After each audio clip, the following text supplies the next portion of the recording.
বন্ধুরা, আজকে চলে গেলাম নুডলস রান্না করতে। আজ প্রচণ্ড বৃষ্টি হইতেছে বাহিরে। এখন যেহেতু এখন অনেকদিন গরম ছিল, এখন একটু ঠান্ডা পড়ছে, বৃষ্টি পড়তেছে, তাই আর আজকে আমার খুব ইচ্ছে হইতেছে নুডলস খাওয়ার জন্য। সেই জন্য আমি ধনিয়া পাতা, পেঁয়াজ, কাঁচামরিচ, আলু এগুলো কেটে ফেলছি। এখন গাজরটা কাটতেছি, আর গাজরটা কাটতে একটু সময় লাগে যেহেতু এটা শক্ত সবজি। বসে বসে কাটতেছি গাজরটা কেটে এখন আমি ধুবো এটাকে।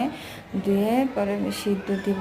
আর সিদ্ধ দেওয়ার মাঝে এখন কেটে আমি এখন ভালো করে ধুবো, ধুয়ে সিদ্ধ দিব।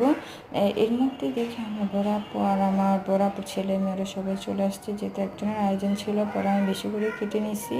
কাটার পরে তো এখন বড় একটা পাতিলের মধ্যে নুডলস রান্না, যেহেতু 7-8 জনের নুডলস ছোটো পাতিল হবে না, বড় একটা পাতিলের মধ্যে অনেকগুলো নুডলস রান্না করছি। আজ এই পর্যন্ত, এবারে